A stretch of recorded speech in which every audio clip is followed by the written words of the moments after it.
Students, good morning, जय हिंद। मैं Vipin sir और जीविका केमिस्ट्री क्लासेस में आपका एक बार फिर से स्वागत है।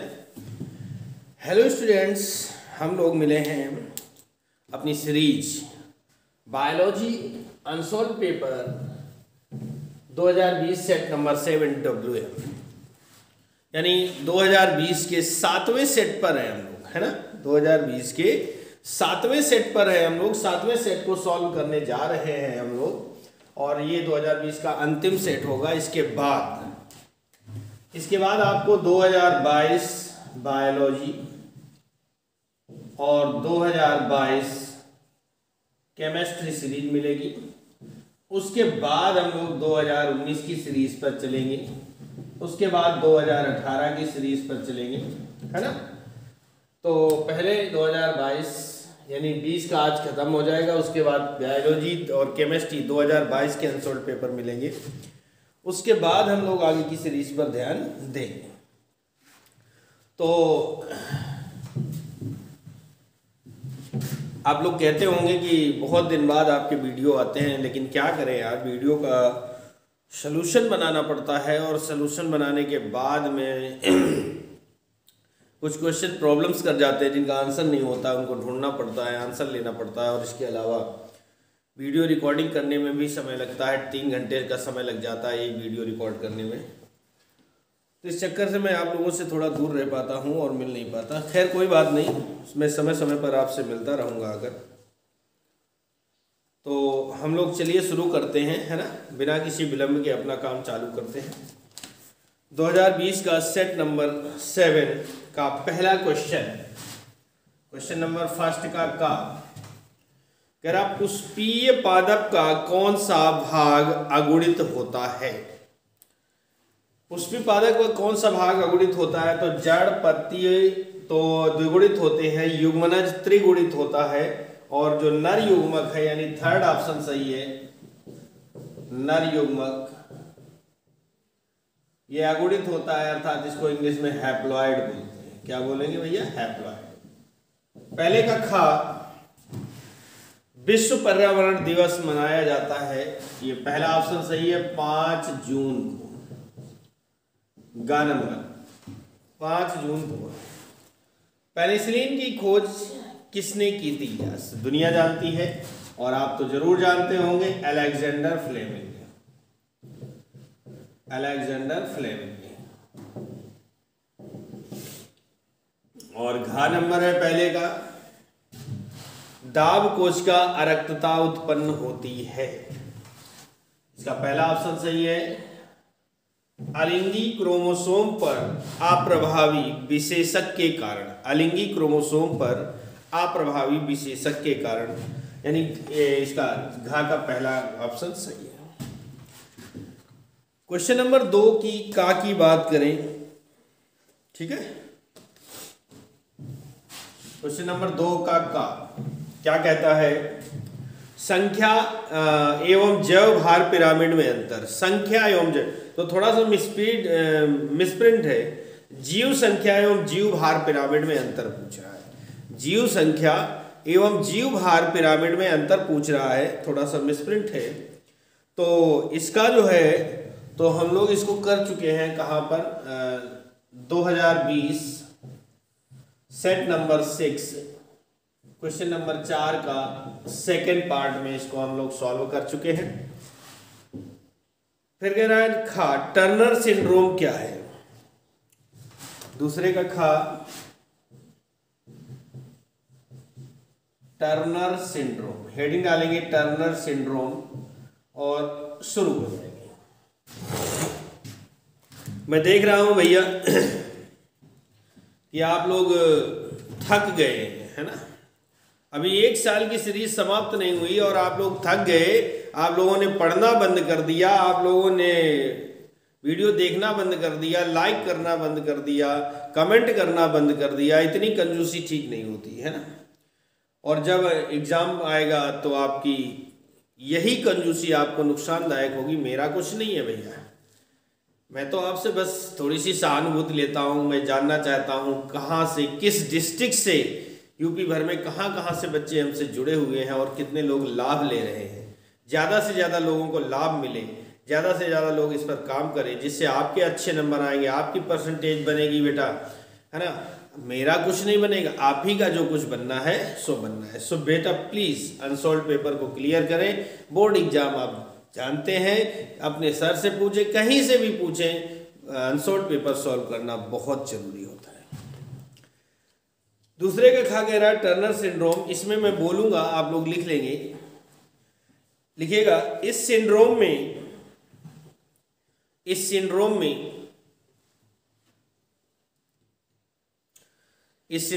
स्त्रियों के गुणसूत्र में, स्त्रियों के लिंग गुणसूत्र में, इस सिंड्रोम में स्त्रियों के लिंग गुणसूत्र में 2 के स्थान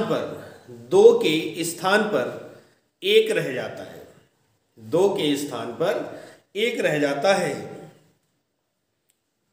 जिससे कुल गुणसूत्रों की संख्या 45 रह जाती है।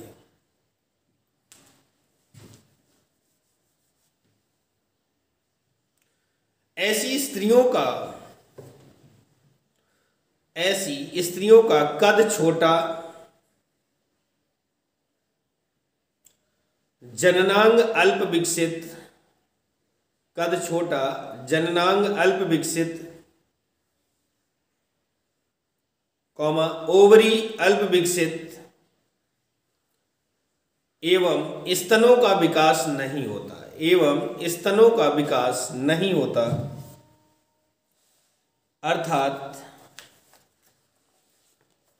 अर्थात ये स्त्रियां नपुंसक होती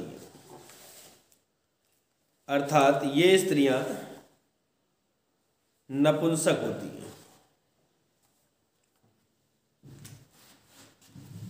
ये हो गया। क्वेश्चन नंबर दूसरे का गा, अनुकूली विकिरण कह रहा है, अनुकूली विकिरण। ये तो भैया आपका एक तो आउट ऑफ सिलेबस है ना, आउट ऑफ सिलेबस है पहली बात तो।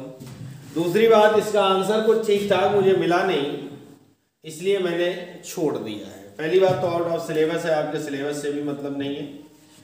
दूसरे के घा की बात करते हैं, ओपियोइड्स पर। ओपियोइड्स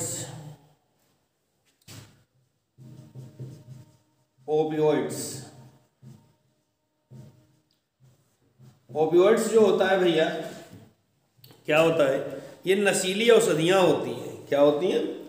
नशीली औषधियाँ होती हैं, जिन्हें ड्रग्स वगैरह कहते हैं। तो ओपियोइड्स के बारे में जान लेते हैं।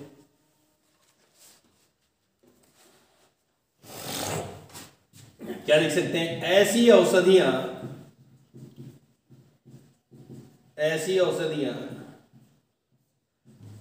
जिनके सेवन का व्यक्ति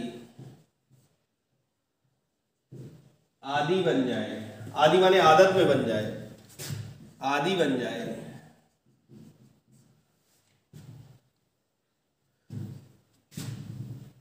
व्यसन की श्रेणी में आती है। व्यसन यानी ओपियोइड्स की श्रेणी में आती है। ऐसी औषधियां जिनके सेवन का व्यक्ति आदी बन जाए, व्यसन की श्रेणी में आती है। इन्हें साइकोट्रोपिक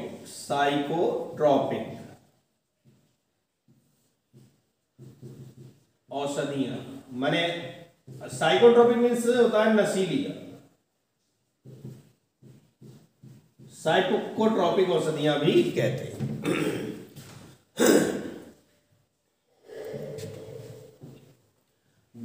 व्यक्ति इनके सेवन से व्यक्ति शारीरिक व मानसिक रोगी हो जाता है। शारीरिक व मानसिक रोगी हो जाता है व्यक्ति। जैसे आप जानते हैं कि अगर किसी कोई दारू पीने वाला व्यक्ति हो तो वो कंटिन्यू दारू पिएगा, कुछ भी हो जाए, घर में लड़ाई हो जाए, मारपीट करेगा, झगड़ा करेगा, पैसे नहीं है तो पत्नी को मारेगा, बीवी को मारेगा, लेकिन वो दारू पिएगा, है ना। उसी प्रकार ये औषधियाँ होती हैं, ड्रग्स जिन्हें कहते हैं, जिनके लेने का व्यक्ति अगर आदी बन जाए तो वो कंटिन्यू लेगा, कुछ भी हो उसके लिए। क्वेश्चन नंबर अगले पर चलते हैं। दूसरे के अंगा, दूसरे का अंगा उन्नायक, या इसी को कहते हैं प्रमोटर। हेडिंग डाल देंगे, उन्नायक या प्रमोटर।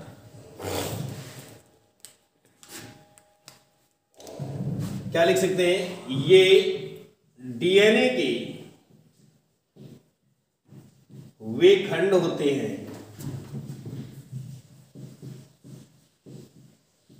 ये डीएनए के वे खंड होते हैं जहां से,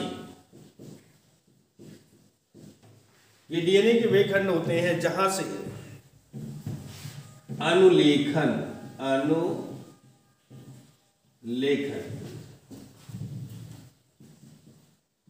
क्रिया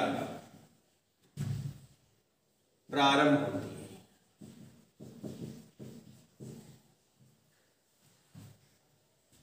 अनुलेखन यानी ट्रांसक्रिप्शन, इंग्लिश में कहते हैं ट्रांसक्रिप्शन क्रिया प्रारंभ होती है, उसी को कहते हैं अनुलेखन। ठीक है, तो ये हो गया भैया। अब हम लोग क्वेश्चन नंबर 3 के का पर चलेंगे। क्वेश्चन नंबर 3 का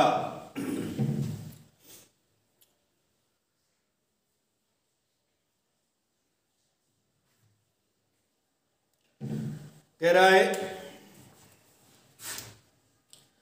गर्भ निरोधक क्षमता बढ़ाने में पुरुषों द्वारा अपनाए गए रोध यानी बैरियर विधियों का संक्षेप में वर्णन कीजिए। ऐसा कह रहा है, यानी गर्भ निरोधक अर्थात जनसंख्या वृद्धि में नियंत्रण के लिए पुरुषों ने क्या किया है, उनके लिए कौन कौन सी विधियां हैं, उसके लिए बात करता है। तो इसके लिए जो है प्रमुख विधियों में नंबर 1 पर आता है वैसेक्टोमी। वैसेक्टोमी, ठीक है ना, इसे कहते हैं नसबंदी। हिंदी में क्या कहते हैं, नसबंदी। ठीक है,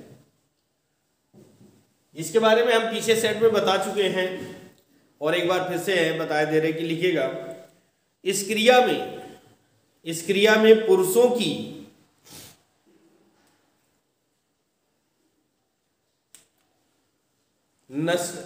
की शुक्राणु वाहिनी को, शुक्र वाहिनी को काटकर गांठ लगा दी जाती है, काटकर गांठ लगा दी जाती है, जिससे शुक्राणु वीर्य में नहीं पहुंच पाते, वीर्य में नहीं पहुंच पाते। ओके, इतना ही काफी है। अब अगर वीर्य में नहीं पहुंचेंगे तो अंडाणु में नहीं मिलेंगे, और जब अंडाणु से नहीं मिलेंगे तो फर्टिलाइजेशन नहीं होगा, फर्टिलाइजेशन नहीं होगा तो जनसंख्या वृद्धि पर नियंत्रण लग जाएगा। विधि नंबर 2 है निरोध। इसके बारे में तो सभी लोग जानते हैं और पहचानते भी हैं, इसको मुझे बताने की कोई आवश्यकता नहीं। आगे हम लोग चलते हैं तीसरे के खा पर। क्वेश्चन नंबर 3 का खा, 3 का खा क्या कह रहा है, एक संकर संकरण प्रयोग के द्वारा विसंयोजन नियम, विसंयोजन नियम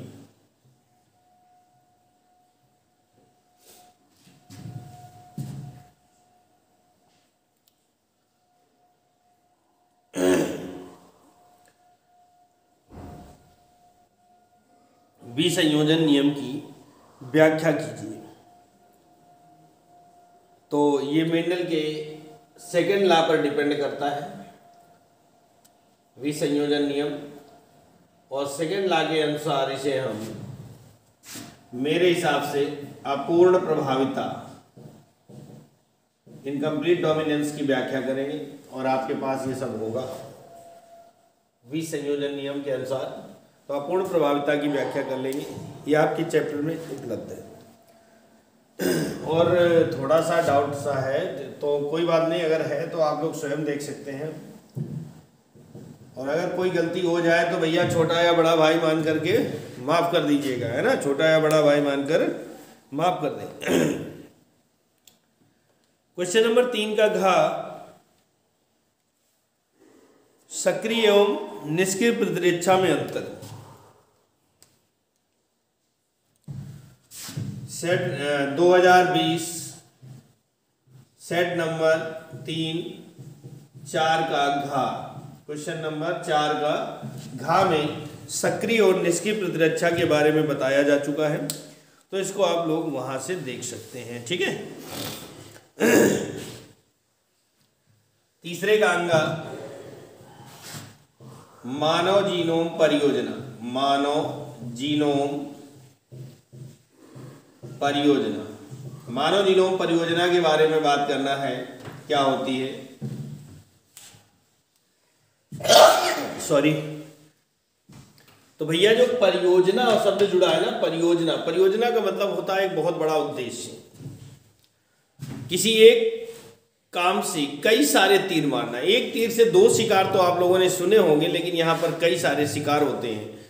जैसे कि आपको पता है नदियों में डैम बनाए जाते हैं, बांध बनाए जाते हैं, जिससे पहला मुख्य कार्य क्या है, बिजली उत्पादन। नंबर 2 जल भराव होगा तो मछली पालन होगा। नंबर 3 जल यातायात शुरू हो जाएगा। नंबर 4 नौका विहार मनोरंजन हो जाएगा। नंबर 5 सिंचाई के साधन उपलब्ध हो जाएंगे। सारी बातें हैं। तो एक उद्देश्य से, एक काम से कई सारे उद्देश्यों को पूरा करना परियोजना कहलाता है। अब बात मानव जीनोम की है तो मानव के बारे में होगा, तो इसमें लिखिएगा, आप लोग नोट करें, मैं बोलूंगा। इस परियोजना की शुरुआत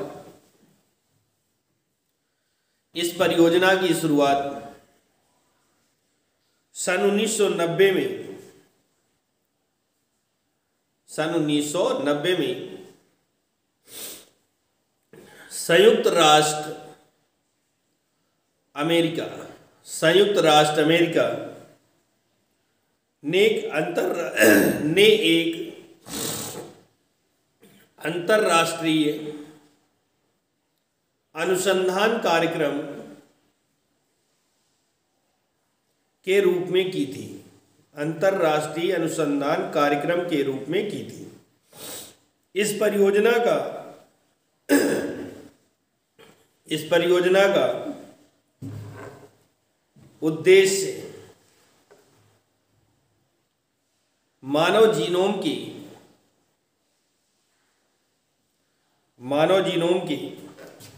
डीएनए क्रम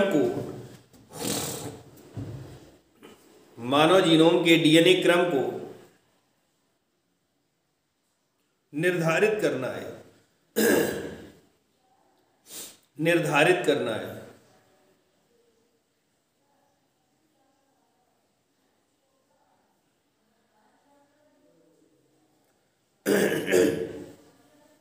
मानव जीनोम परियोजना के बारे में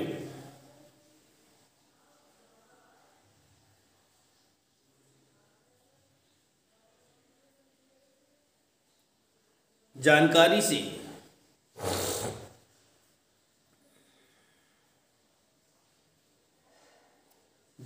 से जीव विज्ञान के उस नए क्षेत्र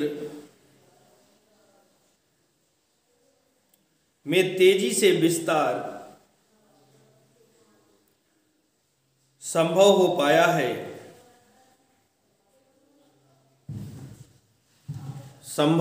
है जिसे जैव सूचना विज्ञान कहते हैं। अब हेडिंग डाल देंगे, इसी क्वेश्चन में हेडिंग डाल देंगे उद्देश्य। इस परियोजना का उद्देश्य क्या है, नंबर 1 लिखेंगे।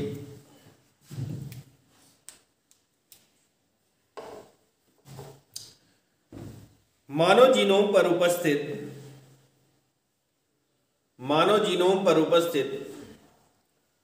सभी जीन को ज्ञात करना, मानव जीनोम पर उपस्थित सभी जीन को ज्ञात करना, नंबर 1 हो गया। नंबर 2 लिखेंगे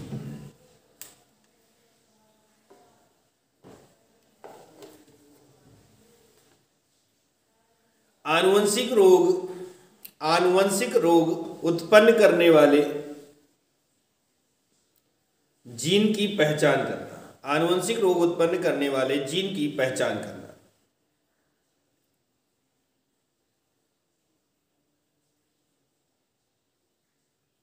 नंबर 3 है, थर्ड नंबर है, मानव जीनोम पर उपस्थित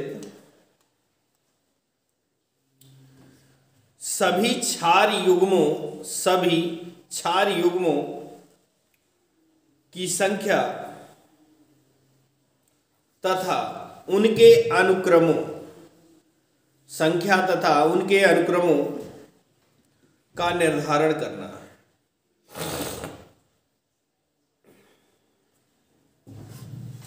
नंबर 4, विभिन्न विकार माने रोग होता है, विभिन्न विकारों के लिए आनुवंशिक संवेदनशीलता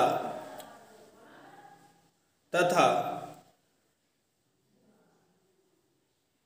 प्रतिरोधक क्षमता का निर्धारण करना। नंबर 5, मानव जीन्स के कार्यों का निर्धारण करना। नंबर 6, आंकड़े विश्लेषण हेतु उपलब्ध साधनों में सुधार करना। नंबर 7,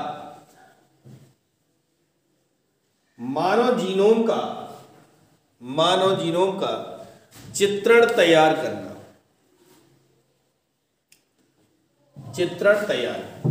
तो भैया इस तरह से क्वेश्चन नंबर 3 कंप्लीट हो गया। अब हम लोग आगे चलने वाले हैं।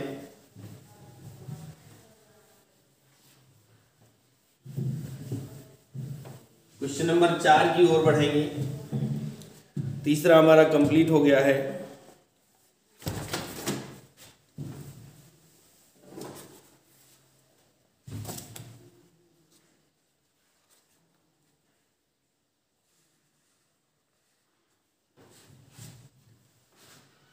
क्वेश्चन नंबर 4 का कह रहा है माइकोराइजा।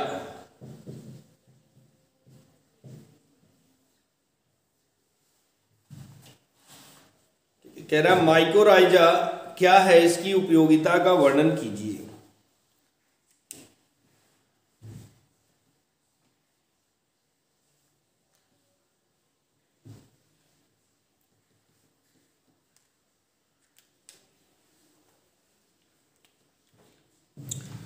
हेडिंग डाल दिया। इसमें लिखेंगे माइकोराइजा कवक और पौधों की जड़ों के बीच कायिक संबंध होता है।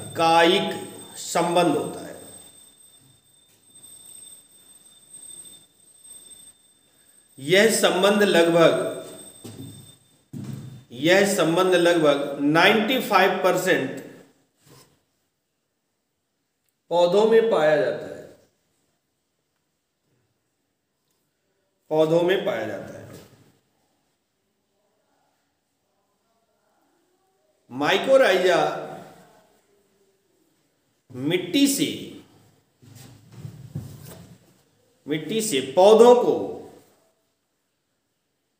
विभिन्न प्रकार के खनिज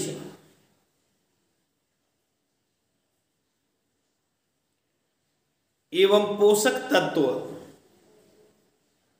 जैसे फास्फोरस, नाइट्रोजन और छोटे पोषक तत्वों को ग्रहण करने में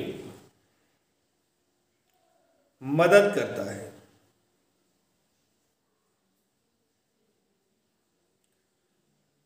और फसलों की पैदावार बढ़ाने में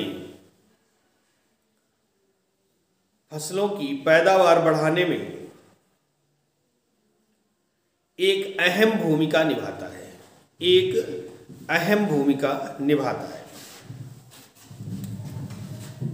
अब इसी क्वेश्चन में उपयोगिता पूछा गया है, तो हेडिंग हम लोग डाल लेंगे उपयोगिता। कृषि में इसका क्या क्या योगदान है। नंबर 1 लिखेंगे, उपयोगिता हेडिंग डाल के नंबर 1 लिखेंगे, यह फास्फोरस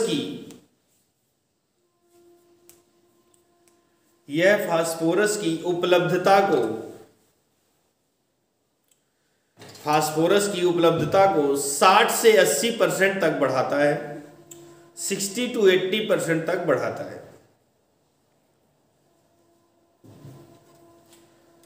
नंबर दो,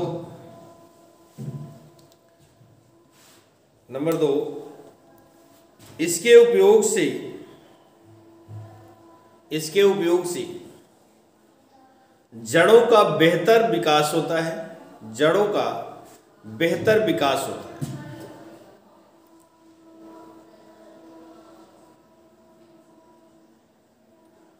नंबर 3, यह पौधों में जड़ों द्वारा पोषक तत्वों के अवशोषण में वृद्धि करता है।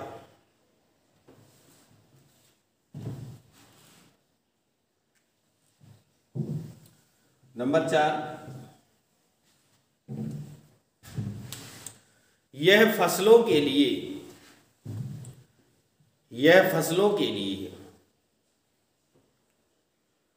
मिट्टी को रोगजनित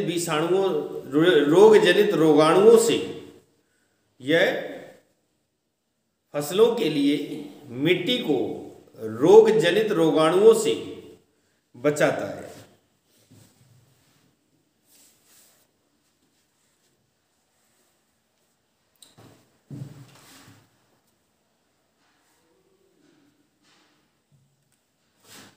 चौथे का खा कह रहा निम्नलिखित में अंतर कीजिए। नंबर चौथे का खा का पहला है लीटर, इसको करकट भी बोलते हैं, एवं अपरद। इसमें अंतर लिखना है हमको, तो हम क्या करेंगे कि पहली हेडिंग हम लोग डाल देंगे लीटर। ठीक है, लीटर हेडिंग डालिएगा और आंसर लिखिएगा, मैं बोल रहा हूं।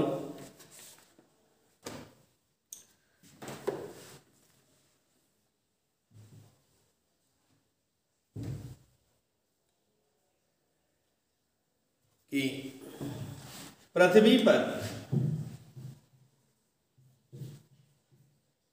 पर जब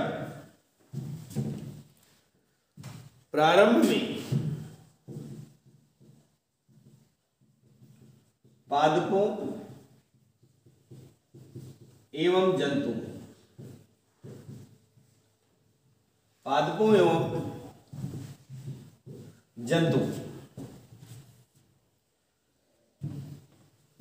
के मृत अवशेष पड़े होते हैं, यानी डेड बॉडी कहते हैं, और पड़े होते हैं, उन्हें जीवाणुओं द्वारा या जीवाणु खंडित करना प्रारंभ नहीं करती। आपको पता है ना, डेड बॉडी पड़ी होती है तो उसमें बैक्टीरिया लग जाता है, बैक्टीरिया खा पी करके उसको साफ कर देता है, पर्यावरण को बचाता है। खंडित करना प्रारंभ नहीं करते, ठीक है ना, यानी जब प्रारंभ में डेड बॉडी आज हुआ और बैक्टीरिया भी उस पर काम नहीं कर रहा है, उसको खंडित नहीं कर रहा है, उस पर कीड़े नहीं पड़े हैं, तब तक वह कर्कट कहलाता है, कर्कट कहलाता है, ठीक है, ये हो गया। और अब अगली हेडिंग इसमें इसी में डालना है अपरद। अपरद क्या होता है इसके बारे में आते हैं।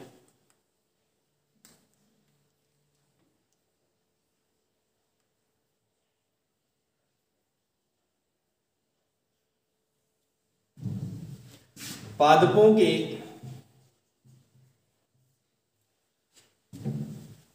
के मृत भाग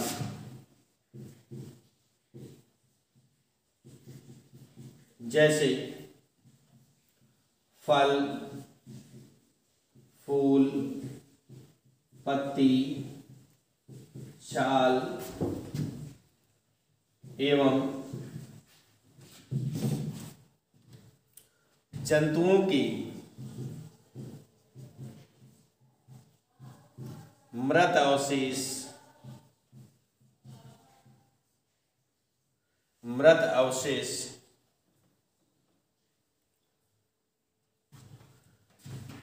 मल आदि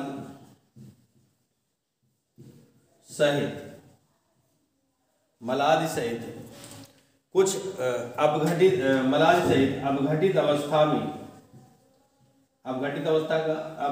अवस्था में, इसका मतलब क्या हुआ कि जब बैक्टीरिया ने अपना काम चालू कर दिया, बैक्टीरिया उसकी बॉडी को विखंडित कर रहा है, तोड़ रहा है, उसकी बात कर रहा है, अपघटित अवस्था में होते हैं तो अपरद का निर्माण करते हैं,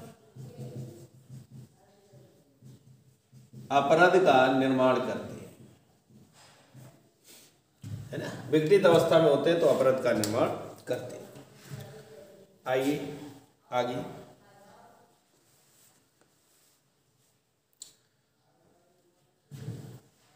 इसको साफ करते हैं।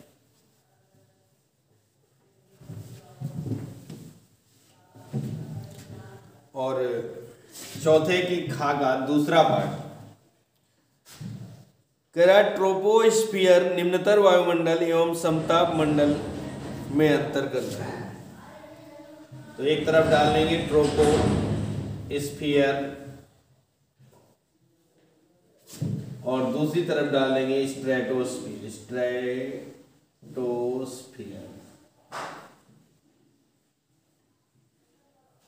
वायुमंडल, निम्नतर वायुमंडल और समताप मंडल में अंतर करना है। तो क्या लिख सकते हैं, नंबर 1, यह वायुमंडल का निचला भाग,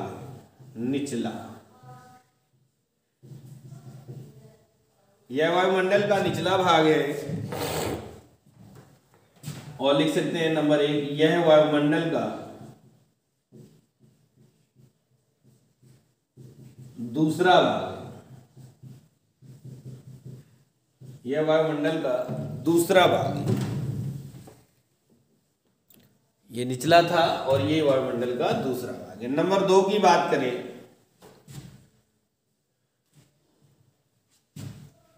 यह सतह से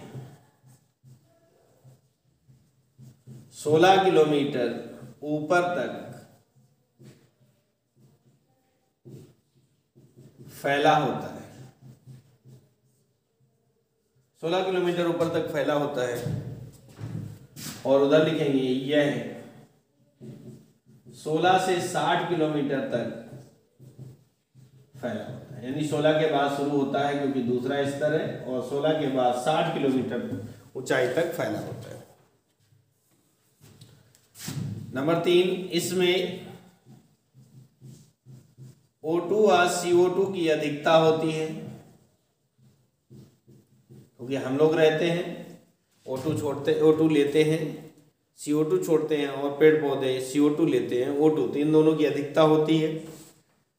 और इसमें लिखेंगे नंबर 3, इसमें ओजोन परत पाई जाती है, ओजोन परत पाई जाती है। ठीक है, इसमें ओजोन परत पाई जाती है।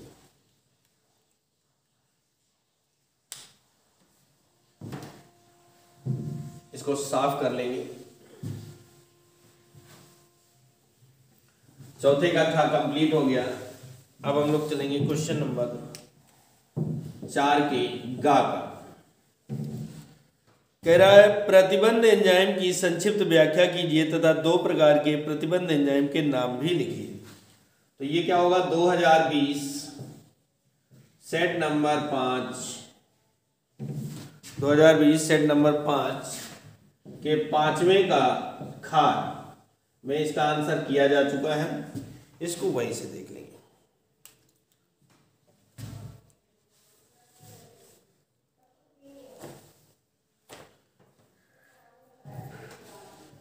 चौथे का घा एलन नियम पूछ रहा है। क्या पूछ रहा है, एलन नियम।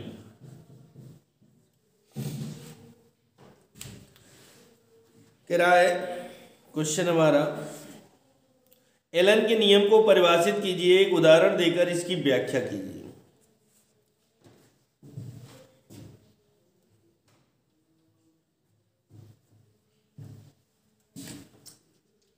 क्या लिखेंगे भैया, इस नियम के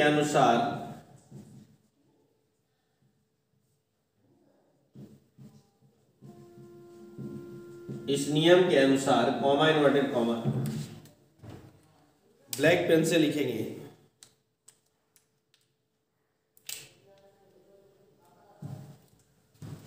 बर्फीले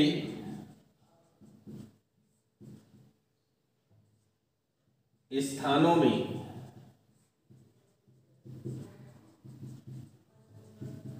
रहने वाले, बर्फीले स्थानों में रहने वाले स्तनधारियों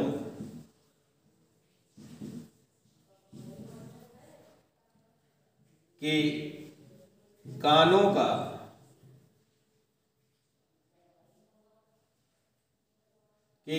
का आकार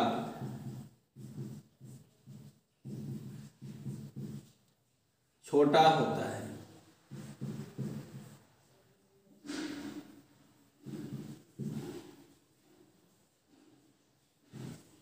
के कानों का आकार छोटा होता है,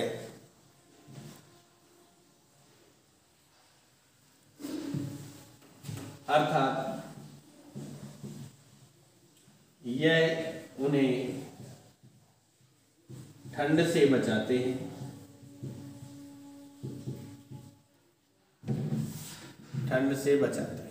यही एलन का नियम है। एग्जाम्पल की बात करें,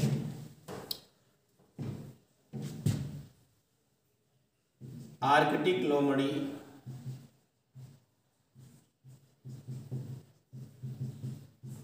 दूसरा एग्जाम्पल है लाल लोमड़ी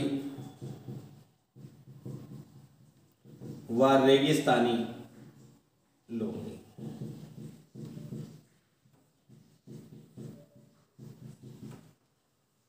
ये अलग होगा। 4 का घा कंप्लीट।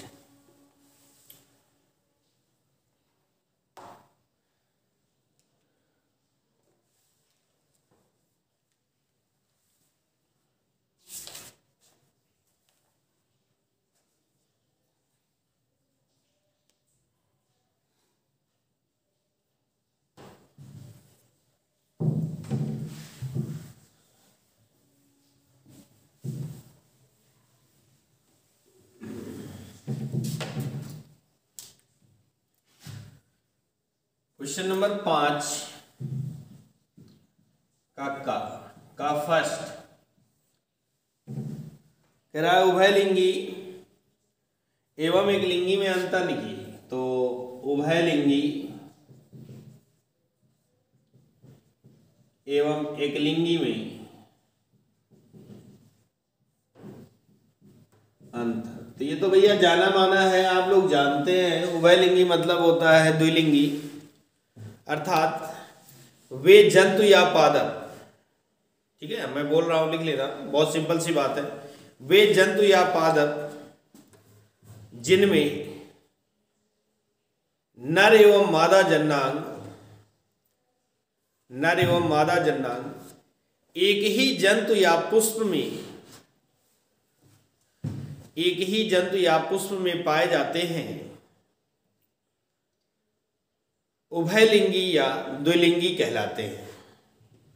उभयलिंगी या द्विलिंगी कहलाते हैं। एग्जाम्पल में जंतु की बात करें तो केचुआ, फीताकृमि, यकृतकृमि आदि, ठीक है। पादपों की बात करें तो पादपों में एग्जाम्पल क्या होगा, गुड़हल है, गेंदा है, गुलाब है, ये सब क्या होते हैं, द्विलिंगी होते हैं, उभयलिंगी होते हैं। अब एडिंग होगी एक लिंगी। वे पादप या जंतु, वे पादप या जंतु जिनमें नर एवं मादा जंतु, नर एवं मादा जंतु अलग अलग पाए जाते हैं, एकलिंगी कहलाते हैं। जैसे मनुष्य, कुत्ता, बिल्ली आदि। पांचवें के का दूसरा पार्ट क्या है, शारीरिक रोध, शारीरिक रोध एवं कोशिकीय रोध।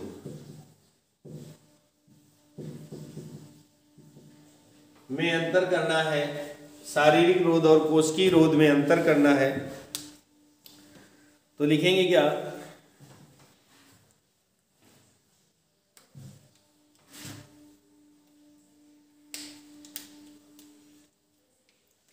नंबर 1 इसकी संरचनात्मक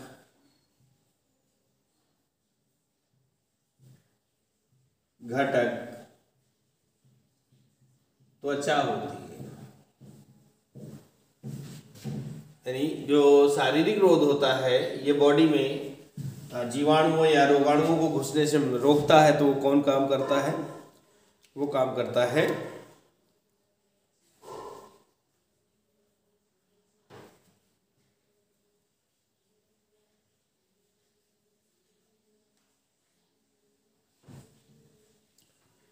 तो इधर लिखेंगे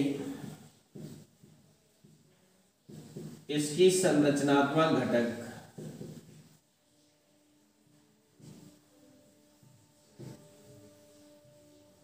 WBC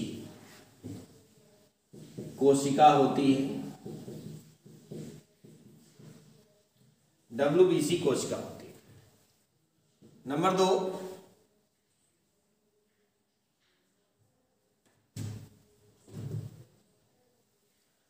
त्वचा से स्रावित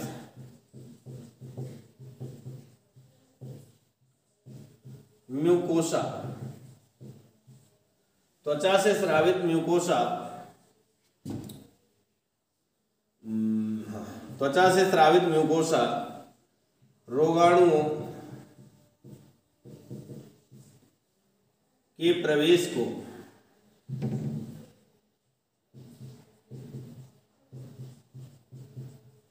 रोकती है।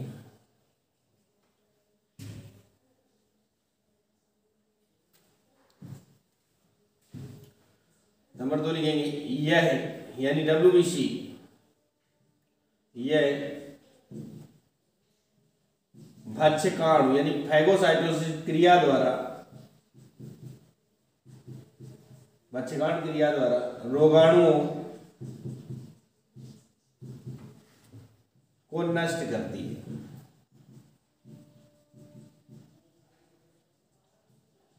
रोगाणुओं को नष्ट करती है। तो ये हो गया अंतर पांचवें के का दूसरा, यानी पांचवें का कंप्लीट हो गया।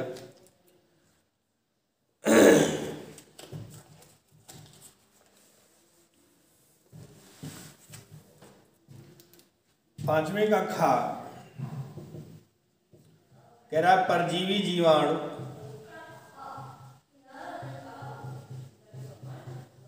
परजीवी जीवाणु क्या है, एक उदाहरण द्वारा इसका वर्णन कीजिए। तो बड़ी सिंपल सी डेफिनेशन है, क्या लिख सकते हैं कि ऐसे जीवाणु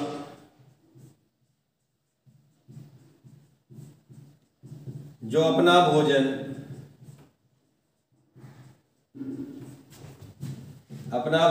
किसी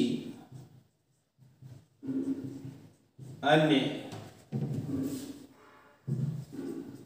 जीवित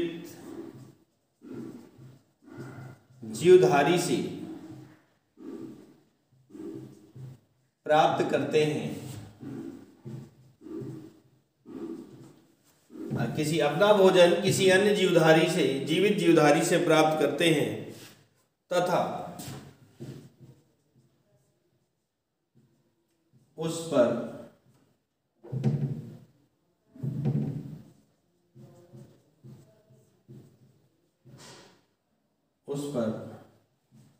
रोग भी उत्पन्न करते हैं,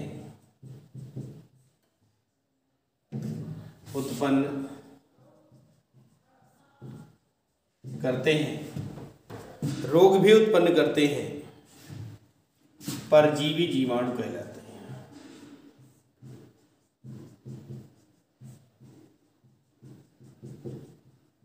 परजीवी जीवाणु कहलाते हैं।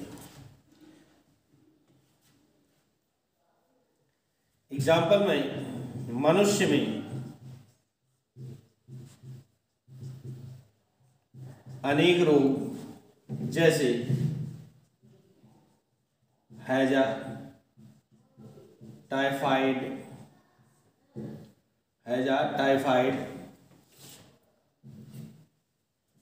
टीबी आदि जीवाणुओं द्वारा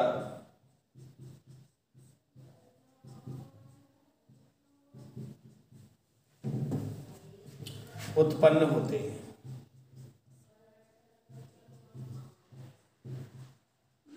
जीवाणुओं द्वारा उत्पन्न होते हैं। ये हो गया पांचवें का खा। अब इसको हम साफ करते हैं और आगे चलेंगे। आपने नोट कर लिया होगा, आपने नोट कर लिया होगा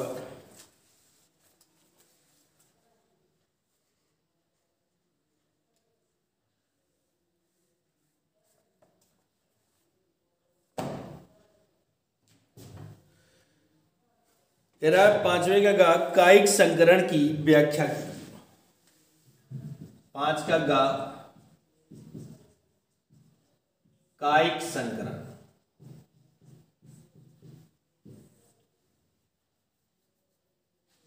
कायिक संकरण की व्याख्या कहते हैं, एक छोटी सी शायरी बोलने जा रहा हूं, याद आ गई। अंदाजे से ना किए किसी की हस्ती को, अंदाजे से ना किए किसी की हस्ती को, क्योंकि ठहरे हुए दरिया बहुत गहरे होते हैं।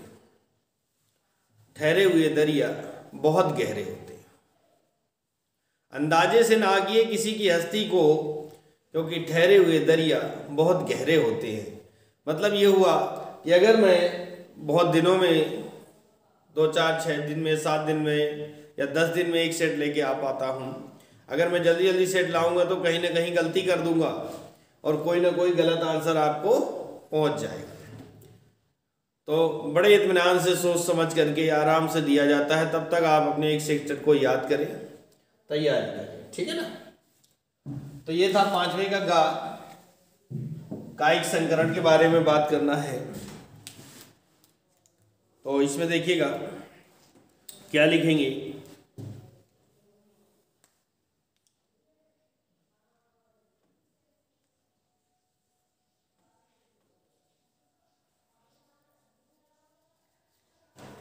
पादपों की दो विभिन्न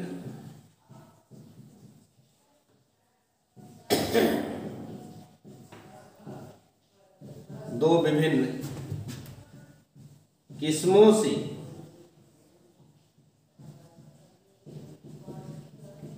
अलग किया गया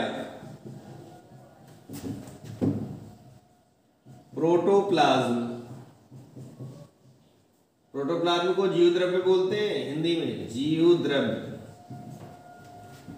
अलग अलग पादपों की दो विभिन्न किस्मों से, यानी अलग अलग जातियों से, अलग अलग किस्मों से अलग किया गया प्रोटोप्लाज्म या जीवद्रव्य युग्मित होकर, संयुग्मित होकर, ऐसा भी लिख सकते हैं, संयुग्मित होकर संकर प्रोटोप्लाज्म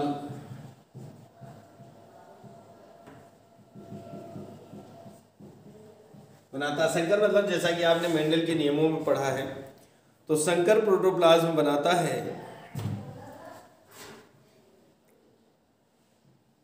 जो आगे चलकर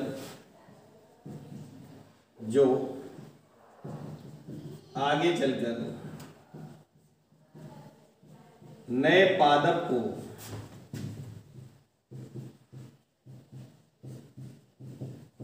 जन्म देता है, जो आगे चलकर नए पादप को जन्म देता है, कायिक संकर कहलाता है। कायिक संकर कहलाता है।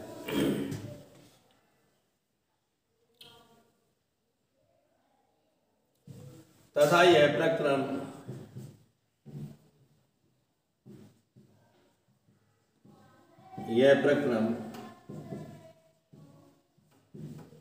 कायिक संकरण कहलाता है। यह प्रक्रम कायिक संकरण कहलाता है। यह हो गया पांचवें का गा कंप्लीट होता है। पांचवें का घा,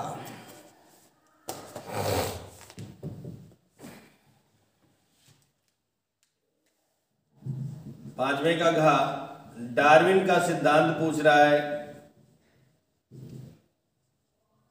तो वैसे तो ये आउट ऑफ सिलेबस है, आपके सिलेबस में नहीं है, बट अगर आप करना ही चाहते हैं तो जीवन की उत्पत्ति जैव विकास नामक चैप्टर में लेमार्क का सिद्धांत, डार्विन का सिद्धांत दिया हुआ है, वहां से आप कर सकते हैं। ठीक है, आगे चलते हैं। क्वेश्चन नंबर 6 पर, पांचवा तो हमारा कंप्लीट हो गया।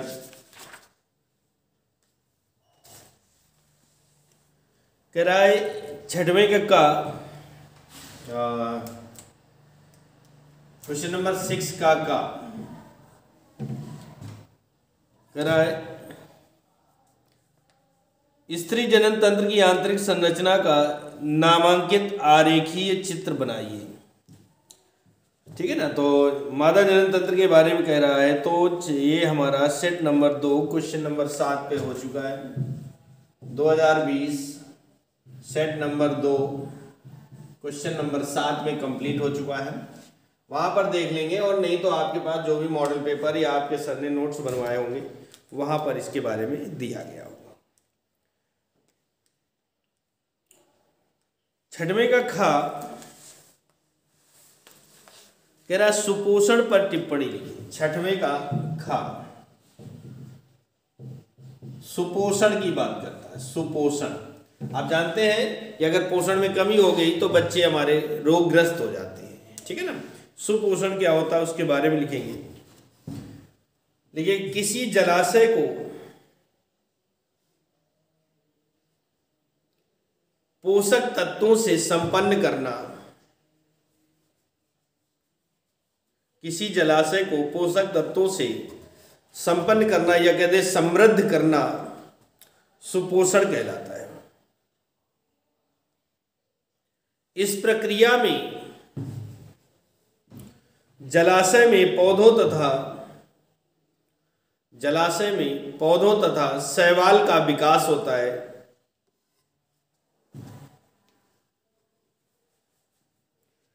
इसके अलावा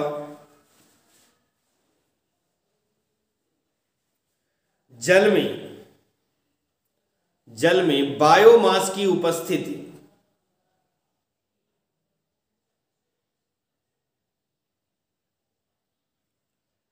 के कारण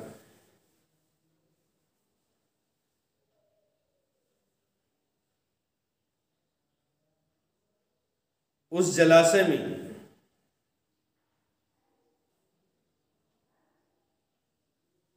ऑक्सीजन की मात्रा पर्याप्त बनी रहती है।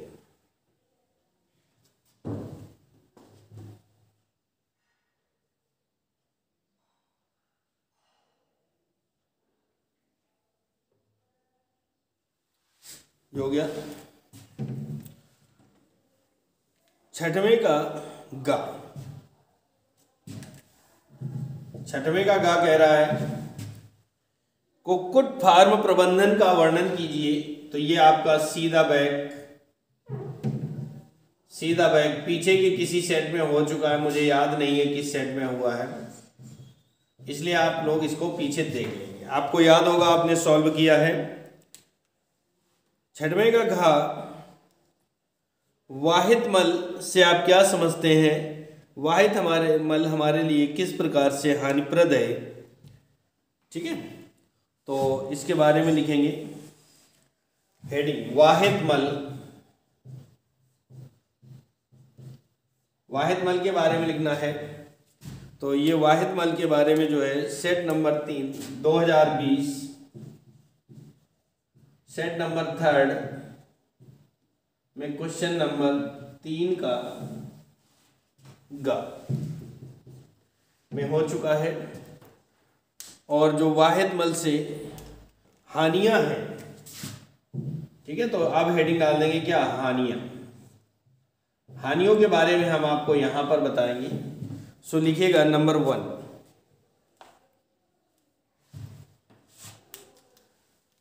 हानियां। अब लिखिएगा मानव मल की उपस्थिति के कारण। नंबर 1 है मानव मल की उपस्थिति के कारण यह अनेक प्रकार के रोग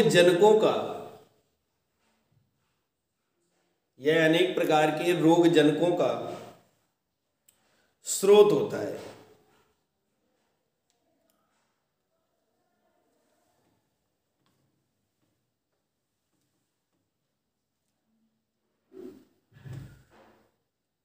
जनकों का स्रोत होता है। नंबर 2 सेकेंड पॉइंट लिखेंगे खुला सीवेज रोग वाहकों के प्रजनन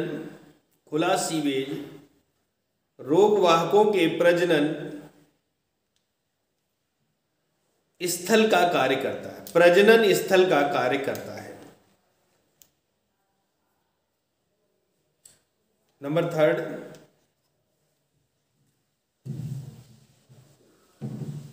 बिना उपचारित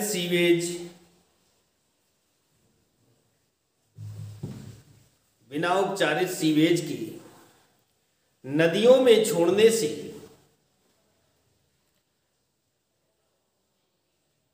डेंजरस वाटर पॉल्यूशन होता है।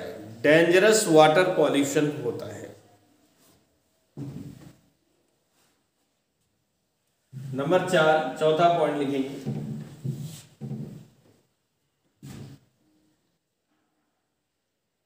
वाहित मल से जल जैसे महत्वपूर्ण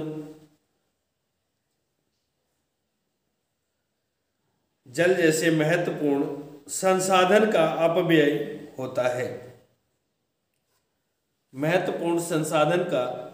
होता है।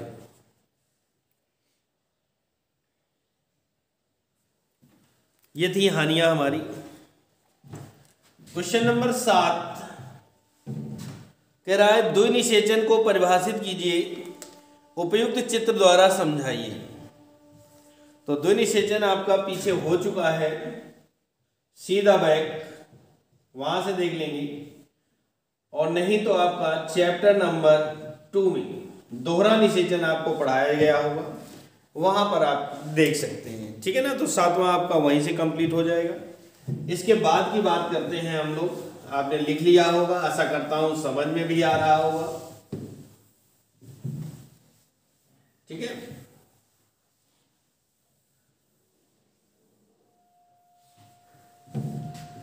एक क्वेश्चन है आपका जो 6वें का खा था, सुपोषण, जो मैंने लिखवाया सुपोषण। इसमें थोड़ा सा मुझे डाउट है, इसलिए मैं इसको अगले सेट में सबसे पहले आपको करना होगा। इसको अभी ना लिखें, बाद में कराऊंगा।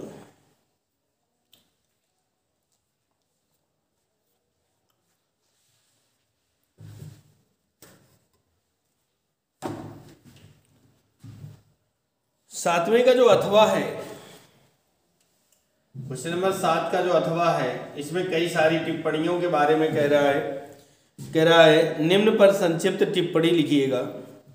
पहला दिया गया है विश्व वन्य जीव कोष,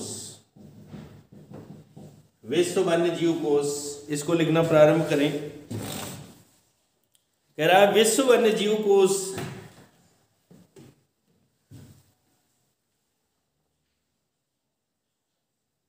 एक अंतरराष्ट्रीय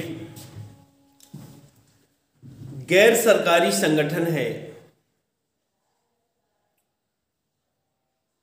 इसकी स्थापना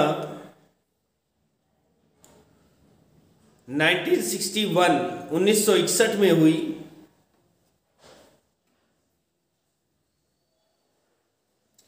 जिसका मुख्यालय स्विट्जरलैंड में है। इस संगठन का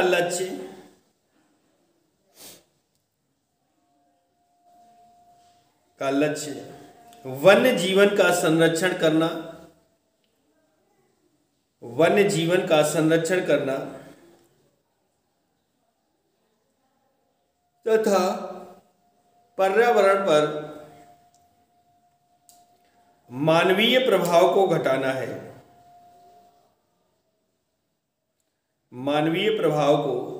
है। भारत में इसका मुख्यालय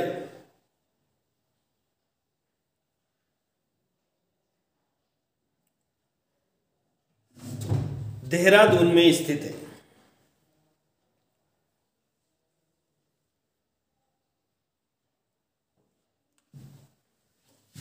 देहरादून में से। नंबर 2 है अंतरजातीय स्पर्धा। नाम ही है अंतरजातीय, मतलब दो भिन्न जातियों के बीच में जो कंपटीशन होता है, जैसे कुत्ते और बिल्ली के बीच में हो जाए, आप और शेर के बीच में हो जाए। आप खड़े हो जंगल में और शेर आ जाए तो कैसा कंपटीशन होगा, कैसा फील करेंगे आप, ये आप जानते हैं ना। तो दूसरा अंतरजातीय स्पर्धा, इसमें लिखिएगा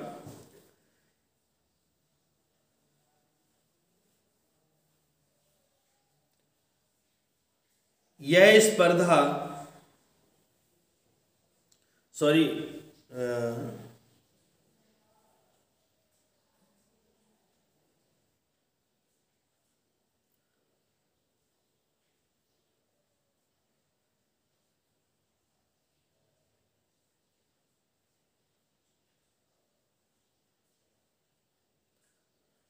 अंतरजातीय स्पर्धा मैंने जो बता दिया वो अंतराजातीय स्पर्धा के बारे में बता दिया, ध्यान नहीं दिया। अंतरजातीय मतलब होता है एक ही जात के सदस्यों के बीच होने वाली कंपटीशन। ठीक है, जैसे मनुष्य के बीच, दो भाइयों के बीच में होता है, घर का बंटवारा हो जाता है, लड़ाइयाँ हो जाती, गोलियाँ चल जाती हैं, ये अंतरजातीय स्पर्धा। देखिए यह स्पर्धा एक ही जाति के सदस्यों के बीच होती है। एक ही जाति के सदस्यों के बीच होती है, जो कि अंतराजातीय स्पर्धा से अधिक गंभीर व तीव्र होती है।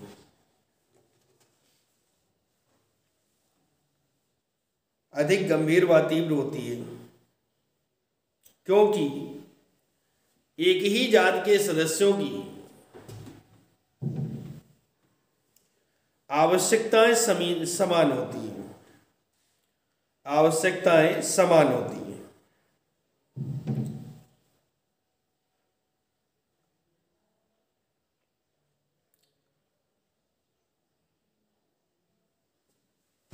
नंबर 3, तीसरी हेडिंग है बायोकेमिकल ऑक्सीजन डिमांड। इसको शॉर्ट में बीओडी बोलते हैं। बायोकेमिकल ऑक्सीजन डिमांड, इसमें लिखिएगा यह एक निर्दिष्ट तापमान और निर्दिष्ट समय पर दिए गए पानी के नमूने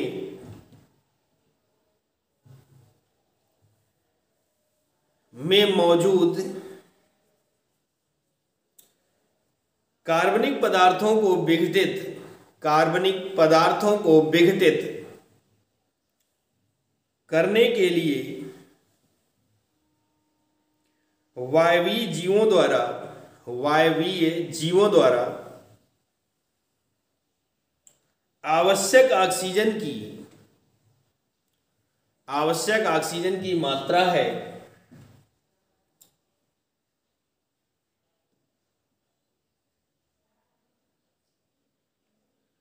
जिसे बायोकेमिकल ऑक्सीजन डिमांड कहते हैं।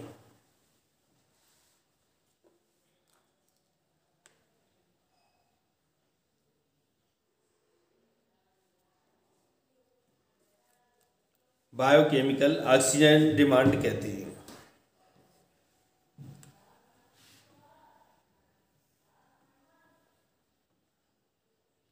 नंबर 4 है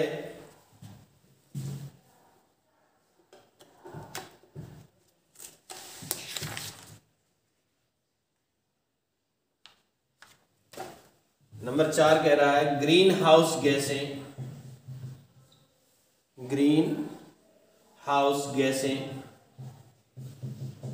तो इसके बारे में ये प्रदूषण से संबंधित है और ये टॉपिक हो चुका है हमारा, तो इसको आप पीछे से देख लेंगे। नंबर 5वीं है स्टेम कोशिका। इसके बारे में थोड़ा डिटेल से समझेंगे और लिखेंगे। स्टेम कोशिका लिखेगा, इन्हें स्तंभ कोशिका भी बोलते हैं। तो लिखेगा कि स्तंभ कोशिकाएं वे अभिन्नित कोशिकाएं हैं जो विशिष्ट कोशिकाओं में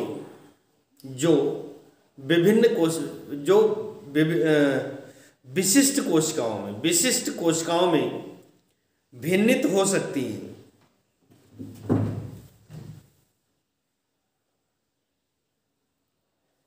समसूत्री विभाजन द्वारा विभिन्न प्रकार की स्तंभ कोशिकाएं उत्पन्न हो सकती हैं।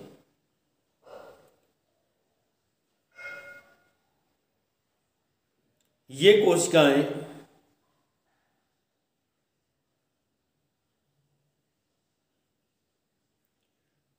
बहुकोशिकीय जीवों में पाई जाती है।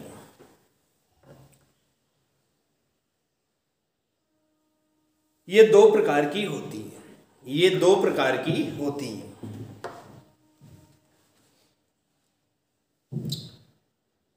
नंबर 1 भ्रूणीय स्तंभ कोशिका। स्तंभ कोशिका, हेडिंग डाल देंगे भ्रूणीय स्तंभ कोशिका। और इसमें लिखेंगे इन्हें ब्लास्टोसिस्ट, इन्हें ब्लास्टोसिस्ट के आंतरिक कोशिकीय समूह से, इन्हें ब्लास्टोसिस्ट के आंतरिक कोशिकीय समूह से प्राप्त किया जाता है।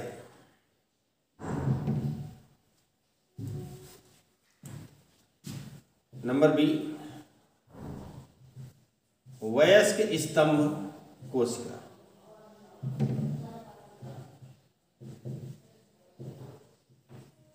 वयस्क स्तंभ कोशिका,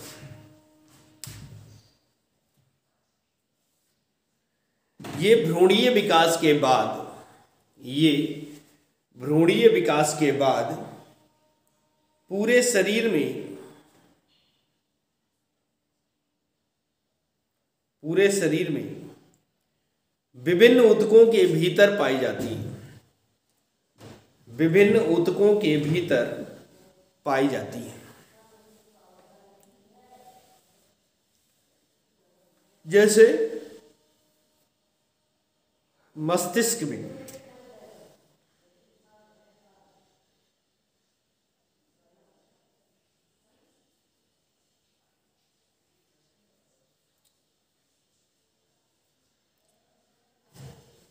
हेडिंग डालेंगे चिकित्सा क्षेत्र में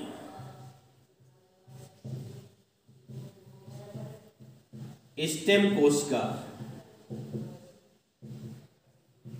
की भूमिका, चिकित्सा क्षेत्र में स्टेम कोशिका की भूमिका लिखे। इनका उपयोग अंगों व ऊतकों की पुनरुद्भवन में यानी रीजनरेशन में, दोबारा से उत्पन्न होने में, अस्थि मज्जा यानी बोन मैरो प्रत्यारोपण में, मस्तिष्क रोग उपचार में,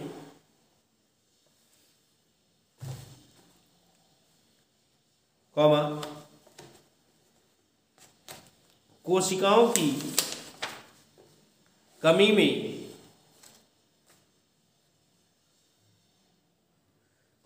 हृदय व रुधिर संबंधी रोगों के उपचार में किया जाता है।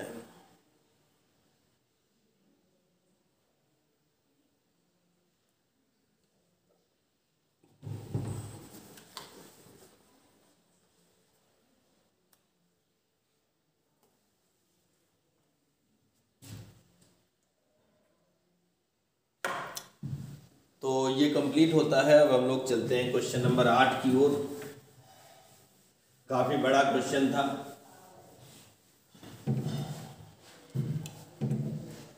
क्वेश्चन नंबर 8 क्या कह रहा है? कह रहा है जीनी प्रौद्योगिकी क्या है, इसका मानव स्वास्थ्य में उपयोग का वर्णन कीजिए।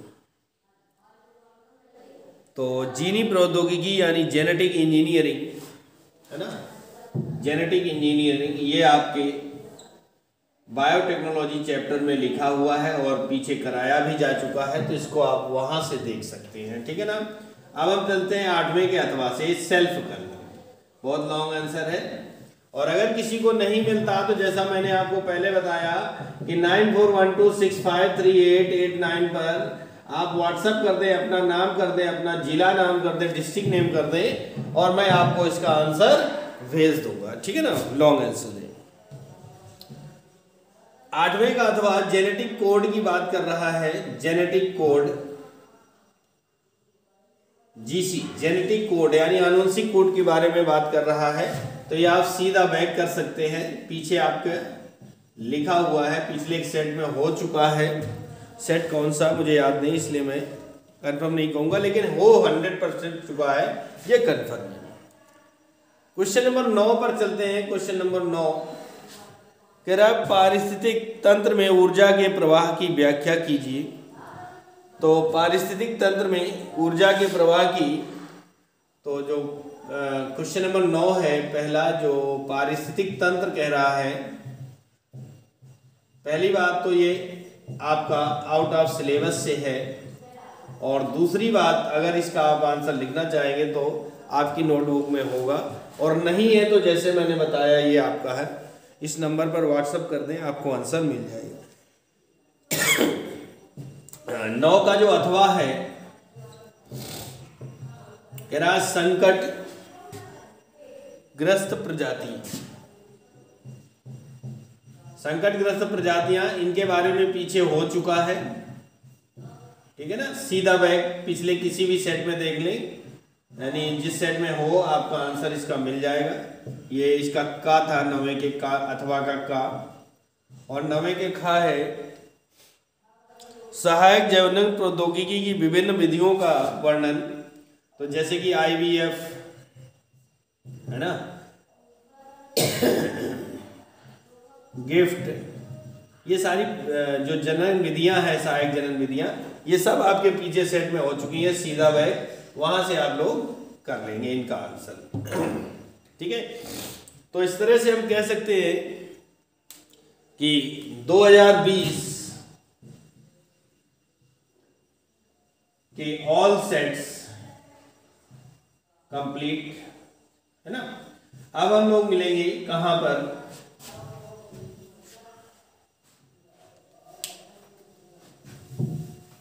अब हम लोग मिलेंगे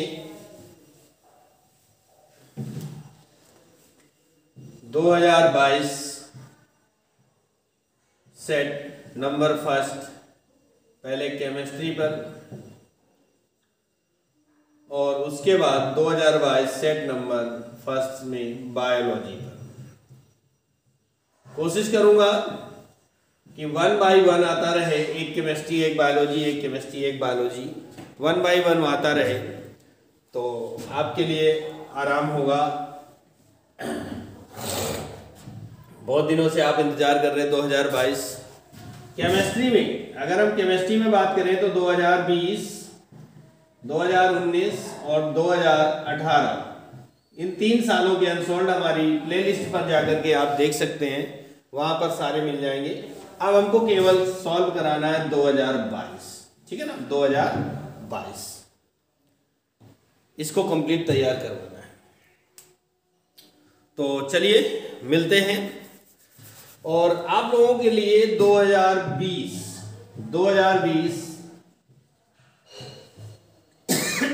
के सभी सेटों से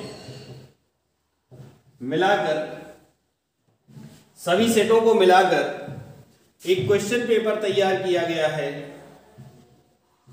क्वेश्चन पेपर तैयार कर रहे हैं जो 1-2 दिन में आपके पास आ जाएगा 2020। तो जो हमारे ऑफलाइन बच्चे हैं वो तो लिखित में दे देंगे यहाँ पर आकर के, और जो वैसे बच्चे हैं जो बाहर पढ़ते हैं वो अपना सेल्फ प्रैक्टिस कर लें, बड़ी ईमानदारी से देंगे। चीटिंग करने की आवश्यकता नहीं है, क्योंकि बोर्ड में आपको चीटिंग नहीं मिलेगी, यहाँ पर चीटिंग करने से कोई फायदा नहीं होगा, ठीक है ना। तो आप सेल्फ अपनी प्रैक्टिस उसमें कर लीजिएगा। Okay, thank you. बहुत जल्दी आपको ये सेट उपलब्ध करा देंगे, यानी क्वेश्चन पेपर आप तक आ जाएगा, और आंसर तो सेट में है ही, तो कोई दिक्कत आपको नहीं होगी। तो धन्यवाद, मिलते हैं अगले सेट में, तब तक के लिए नमस्कार, जय हिंद, जय भारत।